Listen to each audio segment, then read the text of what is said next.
Salut tout le monde, c'est Alex qui est avec vous. J'espère que vous allez bien, que vous soyez en Europe ou au Canada ou ailleurs dans la francophonie. Je vous souhaite la bienvenue à cette nouvelle vidéo concernant la mise à jour 2022.24.5.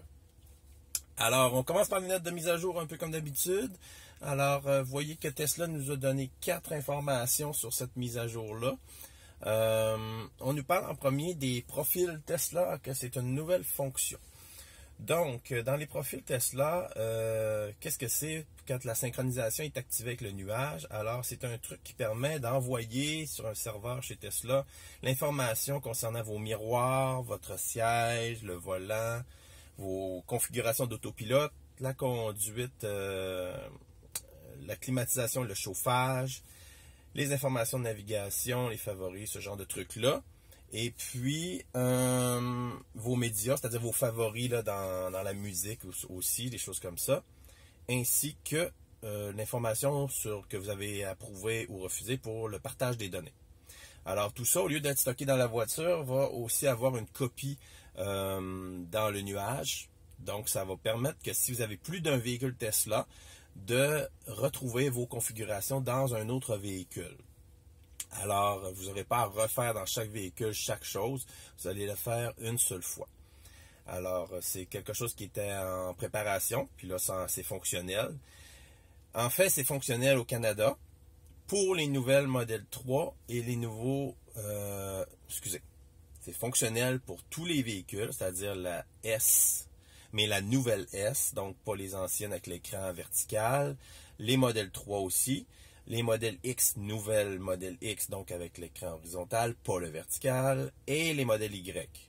Et c'est quelque chose, comme je vous dis, qui est disponible au Canada. En Europe, bien, j'imagine que ça s'en vient très bientôt. Ensuite de ça, deuxième chose, on nous parle de la caméra d'angle mort. Donc, on nous dit que la position de l'image va pouvoir être déplacée selon notre goût. Ça, c'est disponible partout dans le monde, donc en Europe aussi, au Canada. Et puis, c'est pour les modèles 3 et les modèles Y. Donc, pour le moment, on ne parle pas des modèles, des nouvelles S et des nouveaux X. On parle des 3 et des Y partout dans le monde. Donc, à l'endroit où ça se configure, vous allez dans Autopilote. Et puis, on va finir ça, puis je vais aller vous le montrer tout de suite après. OK? Désactiver les sons du mode sentinelle. Écoutez, ça c'est un truc assez spécial. Ça m'a un peu fait sursauter. C'est disponible au Canada sur les nouvelles S, les 3, les nouvelles X et les Y. Et puis ça permet de désactiver le son lorsque la voiture, l'alarme de la voiture est déclenchée. Quand on parle d'alarme, on parle de quelque chose de grave. Bris de vitre, quelqu'un qui est en train d'essayer d'ouvrir les portes, tout ça. Puis là, on enlèverait le son. On dit dans le texte que c'est pour pas déranger les voisins.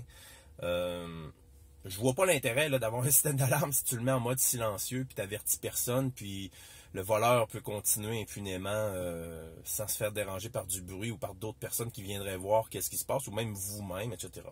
Ça ne va pas désactiver la notification sur l'application sur votre téléphone. Mais si vous êtes très loin, vous auriez aimé ça peut-être, ça fait du bruit. Écoutez, c'est libre à chacun, là. C'est une fonction qui permet de faire cela. Finalement, les profils conducteurs, eh bien, sont maintenant... profil conducteur. Profil Tesla, je me suis mêlé à profil Tesla. Ouais, ça, c'est ceux-là qui s'en vont dans le nuage. C'est avec votre compte. Donc, comme je vous disais, plusieurs véhicules.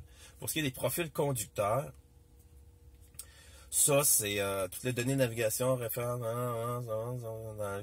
sont sauvegardées dans le sauvegarde, dans le profil actif. Donc, c'est-à-dire que maintenant, les récents dans le GPS, les destinations récentes, les favoris dans le GPS, tout ça, vont être par utilisateur. Donc, si vous avez vos propres favoris, puis votre copine a ses propres favoris, alors vous serez capable d'avoir chacun vos choses de votre côté et vous ne verrez pas les favoris de l'autre et vous ne verrez pas les récents de l'autre.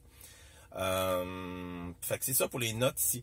Fait que concernant ça, ben, ça permet ici, on le voit ici, vous voyez ici en haut, emplacement pour Alex, même si je suis sur accès facile. Alors, ça prouve que c'est les miens, c'est pas celui d'une autre personne dans le véhicule. je vous avais dit que je vous montrerais les caméras d'angle mort, à quel endroit ça se trouve. Alors, c'est ici dans les fonctionnalités. Vous allez dans Autopilote. Et puis, les caméras d'angle mort sont ici. Moi, je les mets à off. C'est pour ça qu'il est à off. Là. Si vous l'aviez déjà activé, il va être à on. La différence, c'est que vous allez pouvoir les déplacer. Fait que là, je vais mettre mon clignotant. La caméra d'angle mort, maintenant, regardez, je peux aller la porter en haut. Fait qu'il y a 3 places. Il y a en bas, en haut ou au centre. Fait que c'est ça, tout simplement. Fait que vous mettez ça où vous voulez. Moi, je les laisse à off. J'aime pas ça, ça me nuit. Ça me déconcentre plus que ça m'aide. Alors, c'est un choix, chacun de vous. Alors, il y a possibilité de faire ça maintenant. Les profils synchronisés dans le nuage, je vous en ai parlé. C'était documenté. Trafic sur le trajet. Voilà, c'est pour ça que j'ai préparé un trajet ici. J'ai fait comme si je m'en allais à Toronto. Et puis, regardez, on va regarder Montréal. La différence, c'est que maintenant, le trafic est sur la ligne bleue. C'est plus à côté comme on est habitué de voir selon la direction. Donc, il sait que je m'en vais dans cette direction-là. Alors, ce qu'il fait, il met le trafic que je vais vivre sur la ligne bleue lui-même. Un peu comme les autres GPS qui ont cette fonctionnalité-là. Ça fonctionnait comme ça. Fait que c'est beaucoup plus visuel, beaucoup plus facile à lire. Facilement, on sait qu'à tel moment du trajet, on va se retrouver avec du trafic. Petit détail que j'ai remarqué, une petite finesse. Il y a un petit manque de précision dans le rouge. Donc, le rouge foncé n'est plus différencié du rouge pâle. Vous allez le voir, c'est fini par charger. Là. La réception n'est pas bonne ici. Parce qu'on voit toujours dans le côté l'ancienne ligne, là, la ligne classique sur les routes, selon le sens du trafic. Voilà. Fait que, je ne sais pas si vous voyez un peu ici, il y a le rouge qu'on est habitué de voir, plus le rouge du trajet. Je ne sais pas s'il y a du rouge foncé. Je ne l'ai pas. Mais je vous le dis hier, j'ai regardé, là, puis il mettait rouge. Il y a comme juste 3 couleurs. Là. Il y a bleu, orange et rouge. Il n'y a plus rien qui correspond à vert, orange, rouge pâle, puis rouge foncé. Là. Il manque un niveau. Là. Mais bon, écoutez, c'est pas grave. C'est quand même une belle amélioration. Ça clarifie vraiment le visuel de cela. Alors moi je trouve que c'est une belle amélioration, c'est plus clair, on sait qu'on va avoir du trafic à tel endroit dans notre trajet, etc., etc. Ensuite de ça, la désactivation du mode sentinelle, je vous en parlais il y a un instant, donc ça se fait dans sécurité, et puis sentinelle est ici. Désactiver les sons du mode sentinelle. Alors voilà, si vous voulez plus qu'il klaxonne, qu'il fasse du bruit, pour éloigner le voleur ou qui que ce soit, ben mettez-le à on ici, et puis voilà, vous n'aurez plus de son même lors des grosses alertes. Là. Pas juste un sentinelle ordinaire, là, un sentinelle important. Ensuite de ça, les favoris de navigation et de destination, je vous en ai parlé tantôt. C'est disponible partout dans le monde sur tous les modèles, donc S3, Y et X, même les nouvelles 3, même les nouvelles S, même les nouvelles X, même les anciennes, etc. C'est disponible pour tout, ça s'en va par profil conducteur maintenant. Nouveauté pour partout dans le monde, pour les S, les nouvelles S et les nouvelles X. Vous savez qu'il y a un écran arrière dans les S et les X, les nouvelles. Et sur l'écran arrière, maintenant, il y a un moyen de mettre la climatisation chauffage en mode automatique. Un peu comme à l'avant, on peut choisir auto ici. Et puis, il y a cette fonctionnalité-là en arrière. Je ne peux pas vous la montrer, je suis dans une 3, je ne suis pas dans une nouvelle S, nouvelle X. Mais semble-t-il que c'était pas possible de le mettre en mode automatique. Pour les passagers arrière, maintenant, c'est possible. Partout dans le monde.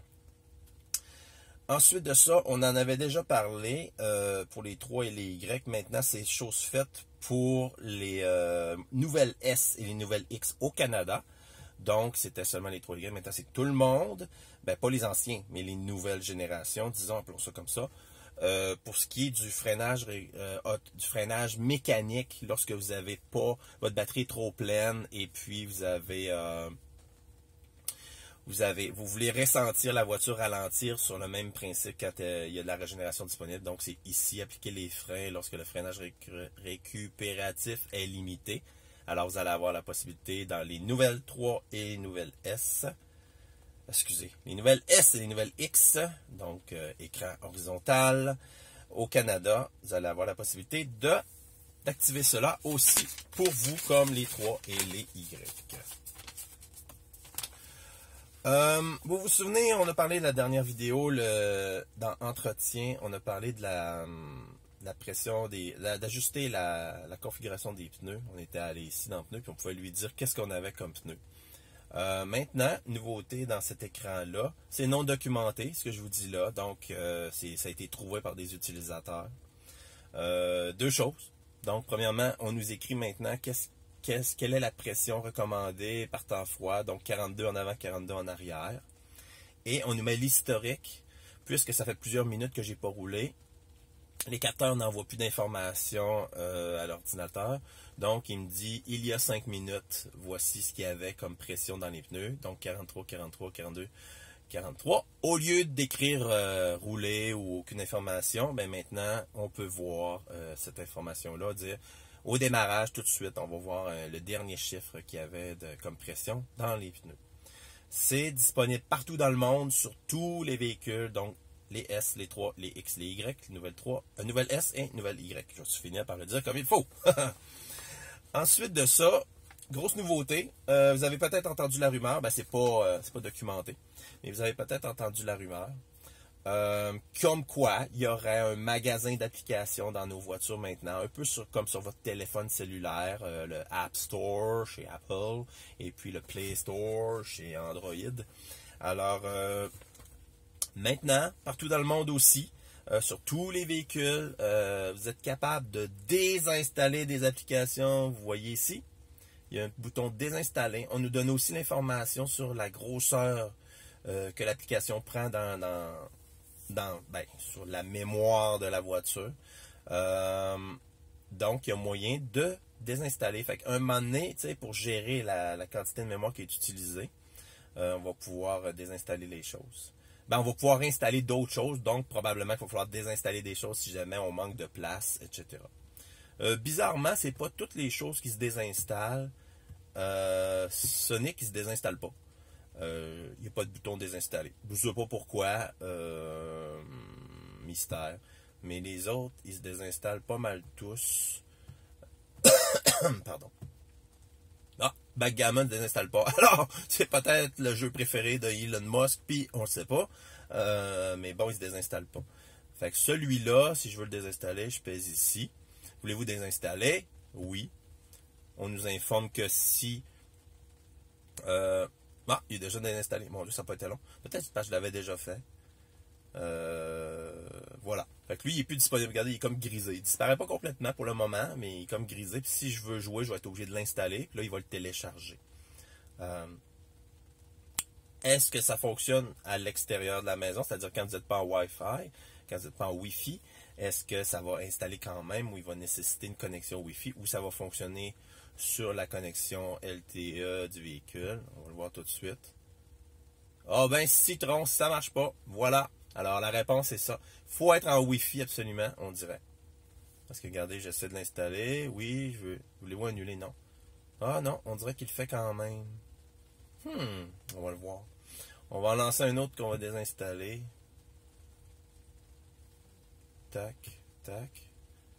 Ok, la désinstallation est beaucoup plus rapide que ce que j'ai vécu quand je l'ai essayé avant de faire la vidéo. Ça prenait du temps. Là, ça semble instantané. Très rapide. Donc, si on retourne ici, il est encore en train de l'installer. Peut-être qu'il attend d'être en Wi-Fi carrément. Là.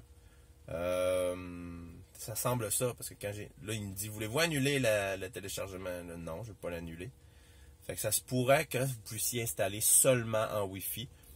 C'est correct, c'est pas un enjeu majeur. Faut se préparer des fois quand on fait des voyages. Les petits jeux, ça c'est des petits jeux trop cons, là. Ça se désinstalle pas parce que c'est tellement petit le fichier que ça servirait à rien de désinstaller ça tellement que ça prend pas d'espace. Vous voyez, c'est tous des petits jeux en 8 bits de couleur. Celui-là se désinstalle pas. Et check non plus. Ah, lui, il se désinstalle. Fait qu'on dirait qu'il a besoin d'une grosseur minimum pour se désinstaller ou il doit rester une certaine base. Ouais, en attente. Fait que celui-là, il va se réinstaller lorsque je vais arriver à la maison, mais je veux pas. Fait que je vais le désinstaller, voulez-vous? Oui, je veux. Voilà. Fait que moi, lui, il est désinstallé, il est grisé. Puis j'en ai désinstallé un autre aussi tantôt. Voilà, en tout cas. Fonctionnalité partout dans le monde, comme je vous disais, sur tous les véhicules. Dernière information, vous aurez peut-être remarqué, le clignotant a changé d'endroit. Il est rendu au-dessus de la barre